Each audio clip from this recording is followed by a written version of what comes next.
तर आता बघूयात एक इम्पॅक्ट न्यूज आहे, म्हणजे न्यूज 18 मराठी इम्पॅक्ट म्हणावं लागेल। नालासोपाऱ्यात न्यूज 18 मराठीच्या बातमीचा इम्पॅक्ट झालाय। नालासोपारा पूर्व परिसरातील गालानगर भागात मोठ्या प्रमाणात पाणी साचलं होतं। न्यूज 18 मराठीने बातमी दाखवताच वसई विरार महापालिकेच्या आयुक्तांनी घटनास्थळी भेट दिली आहे आणि गटारात अडकलेला कचरा तातडीनं काढण्यात आला। यामुळे नागरिकांना मोठा दिलासा मिळाला। दरम्यान घटनास्थळाहून आढावा घेतला आमचे प्रतिनिधी महेश पाटील यांनी। वसई विरारला सकाळपासून पावसाने झोडपून काढलेला आहे आणि या झोडपून काढल्यामुळे सगळीकडे पाणी साचलं होतं। मी आता गालानगर सर्कलवर आहे। आम्ही आता थोड्या वेळापूर्वी या ठिकाणी पूर्ण पाणी साचलं होतं, मात्र महानगरपालिकेचे सहाय्यक आयुक्त महेश पाटील यांनी या ठिकाणी येऊन हे पाणी जे आहे ते संपूर्ण घालवलेलं आहे आणि दुसऱ्या बाजूला काम सुरू आहे। काय सांगाल सर, कशा प्रकारे हे काम सुरू आहे? काम चालू आहे। गटाराचं काम चालू असतं तेवढं चौकात पाणी साचलं होता। दरवर्षी इकडे भरपूर पाणी सुटते। आता जरा पण पाणी सुटले ना, चौकात ते काढल्यामुळे पूर्ण पाणी निघाले। तसंच आम्ही द्वारका इथे पण मशीन लावले, तिथून पाणी मोकळं झाले आणि मग इथे पाणी साचलेलं असं दिसत नाही। काय सांगाल की या ठिकाणी नालेसफाई व्यवस्थित झाली नसल्याचा आरोप लोकांनी केलेला काय? असं काहीच नाही, त्यांनी पण सांगावं, लोकांनी पण सांगावं की काय आहे इथे, काय आहे काय आहे। या ठिकाणी महानगरपालिकेने दखल घेतलेली आहे। न्यूज 18 मराठीचा हा इम्पॅक्ट आहे, आपण पाहू शकता। या ठिकाणी जे गटारामध्ये नवीन गटाराचं काम सुरू होतं, परंतु त्या ठिकाणी तो अडकल्यामुळे या ठिकाणचा पाणी संपूर्ण तुंबलं होतं। मात्र हे आता पाणी पूर्णतः निघून गेलेलं आहे आणि या ठिकाणी लोकांना दिलासा मिळालेला आहे। भाग्यश्री देसाईचा विजय देसाई, न्यूज 18 मराठी, नालासोपारा। 10 मिनिटामध्ये लगेच तुमच्या बातमीचा इम्पॅक्ट। 10 मिनिटामध्ये महानगरपालिकेचे अधिकारी आले आणि हे सगळं पाणी साफ केलेलं आहे। त्याबद्दल न्यूज 18 मराठीचे आभार आणि महानगरपालिकेचे आभार। त्यामुळे बातमी म्हणजे न्यूज 18 मराठी हे पुन्हा एकदा आम्ही दाखवून दिलं। न्यूज 18 मराठीचा इम्पॅक्ट आपण बघतोय, सर्वसामान्यांचे प्रश्न आम्ही मांडतोय, त्यांची अडचण मांडतोय। पुढे पोहोचत पहिला पाऊस येताच मीरा भाईंदरमध्ये भीषण पाणी साचल्याची बातमी समोर आली आहे। भाईंदर पश्चिमसह इतर अनेक भागांमध्ये पाणी जमलं असून नालेसफाईच्या कामांवर प्रश्न उपस्थित करण्यात येतोय। मान्सूनच्या जोरावर पावसाने मीरा भाईंदर महानगरपालिकेच्या पावसाळा पूर्व तयारीची पोलखोल केली असून माजी नगरसेवक ओम प्रकाश अग्रवाल यांच्याच घरात गुडघाभर पाणी साचल्याचं कळतंय। घरातील फर्निचर, कागदपत्र आणि इतर साहित्य पाण्यात भिजल्यानं नुकसान झाल्याचं सांगण्यात येत आहे। या घटनेनंतर ओमप्रकाश अग्रवाल यांनी महानगरपालिकेच्या कारभारावर तीव्र नाराजी व्यक्त केली। दरवर्षी कोट्यवधी रुपये खर्च केले तरीही पाणी कसं काय साठतं असा प्रश्नही त्यांनी प्रशासनाला केला।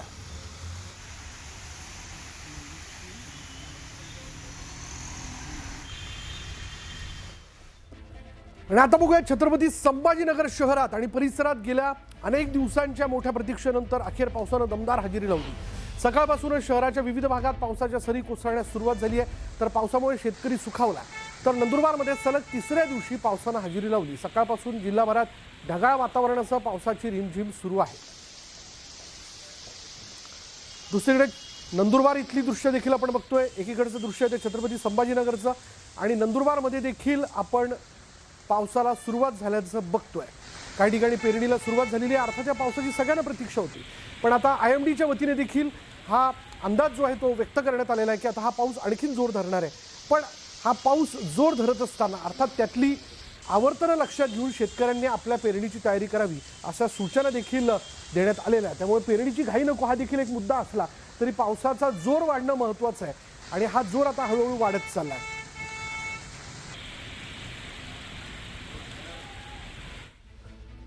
आता रत्नागिरीत सकाळपासून मुसळधार पावसाने दमदार हजेरी लावली। पावसामुळे वातावरणात गारवा निर्माण झालेला आहे आणि सर्वत्र ढगाळ वातावरण पाहायला मिळतं। या पावसामुळे शेतकऱ्यांमध्ये समाधानाचं वातावरण आहे। गेल्या काही दिवसांपासून प्रतीक्षेत असलेल्या पावसाने अखेर जोरदार आगमन केल्यानं परिसरात गारवा निर्माण झाला आहे। पावसामुळे भात पिकांच्या पेरणीसह इतर शेती कामांना वेग आला। पावसामुळे शेतांमध्ये आवश्यक ओलावा निर्माण झाल्यानं बळीराजा समाधान व्यक्त करतोय।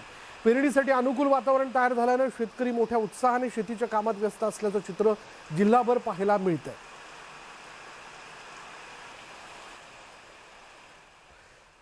आता बातमी परभणीतनं। परभणी शहर आणि जिल्ह्यातील काही भागांमध्ये पावसानं हजेरी लावली। अनेक दिवसांपासून नागरिकांना पावसाची प्रतीक्षा होती।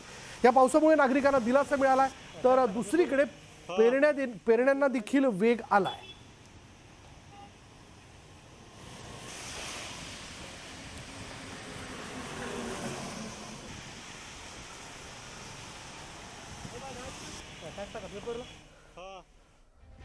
तर अकोल्याच्या अकोटमध्ये मुसळधार पाऊस कोसळलाय. पहिल्याच पावसात शहरातील अनेक सखल भागांमध्ये पाणी साचलंय.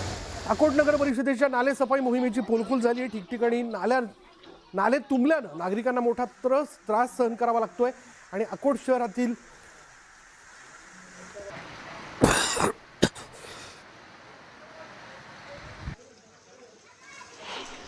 हवामान विभागाच्या अंदाजानुसार काल अकोल्यात मोठ्या प्रमाणात पाऊस बरसला आणि अकोटमध्ये सुद्धा जोरदार पाऊस बरसला. पण अकोटमधील काही भागात सकल भागात पाऊस पडल्यामुळं लोकांच्या घरात पाणी शिरलेलं आहे. आपण सध्या अकोटमधील एका भागात आहोत. त्या भागातील ही परिस्थिती आपण पाहू शकतो. या घरात कशा प्रकारे हे पाणी शिरलेलं आहे.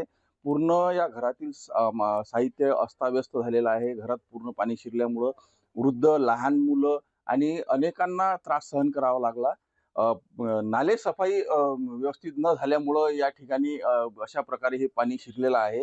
नागरिकांच्या मोठ्या तक्रारी आधीपासून होत्या, मात्र याच्याकडे नगरपालिकेनं कुठल्याच प्रकारे लक्ष दिलं नाही. त्यामुळं या लोकांना नाहक त्रास सहन करावा लागत होता. काही नागरिक आपल्या सोबत आहेत. काय अडचणी त्यांच्या नेमक्या जाणून घेऊ. काय झालं ताई सांगा.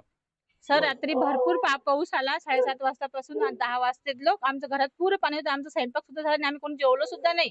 पूर्ण भाजीपाला गिजीपाला सगळं भांडे आमचे वाहून गेले. इथलं पाणी आलं आमच्या घरात. आमच्या इकडचे काहीच कोणीच करत नाहीत. कोणीच काहीच करू शकत नाहीत.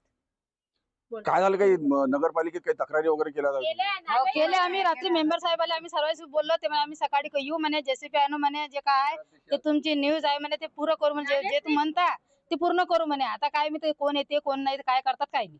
हे रात्री मला सांगा, तुम्ही वोटिंग करता त्याचा काही फायदा होते असं वाटतं? काहीच नाही. काही फायदा नाही आम्हाला, काही फायदा नाही. मी मंगला बाबुराव पाखरे, अंजनगावराव ढाकोर, हे रमाबाई नगर आहे. या रमाबाई नगरात आमच्या सगळ्या घरात पाणी गेलं.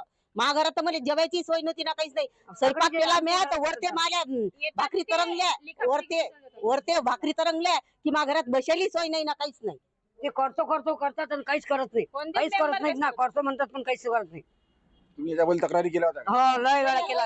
गेल्या वर्षी आम्ही रिपोर्ट त्याची जाऊन तक्रारी केल्या कमिटीत काय जाऊन. म्हणणार आहे? काहीच नाही. येतो म्हणत आणि काही आले नाही.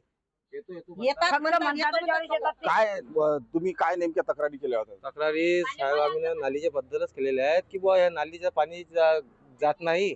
ते धापे टाकल्यात त्याच्यामध्ये पुरी अडी अडचण असल्याच्यानं त्याच्यानं येत नाही. त्याच्यानं आमच्या घरामध्ये पुरं पाणी हे होते, टोंगे पाणी होते. त्याच्यानं आमचे हेच तक्रार आम्ही नगरपालिकेला दिलेले आहेत. पण नगरपालिका हाव करतात पण कोणी येत नाही. आमचं हेच म्हणणं आहे. नगरपालिकेला अनेकदा या नागरिकांनी अंजनगाव रोडवरील नागरिकांनी तक्रारी केलेल्या आहेत, मात्र याकडे नगरपालिकेनं दुर्लक्ष केल्याचा आरोप नागरिकांकडनं होत आहे. फक्त नगरपालिकेने यांच्याकडे लक्ष देऊन हा नाले सफाईचा विषय जो आहे हा मार्गी लावा, एवढीच अपेक्षा या नागरिकांची आहे. कुंदन जाधव, न्यूज 18 मराठी, अकोट, अकोला. बातमी आहे चंद्रपूरमधून. चंद्रपूर जिल्ह्यात मागील 3 दिवसांपासून झालेल्या समाधानकारक पावसामुळे खरीप हंगामातील पेरण्यांना वेग आलाय.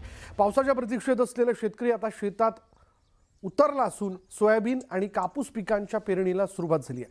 कृषी विभागाने 75 ते 100 मिलीमीटर पाऊस आणि जमिनीत किमान 6 इंच ओलावा झाल्यानंतरच पेरणी करण्याचं आवाहन केलंय. जून महिन्याच्या अखेरीस झालेल्या पावसामुळे ही अट पूर्ण झाली असून जिल्हाभरात पेरणीची लगबग सुरू झाली आहे.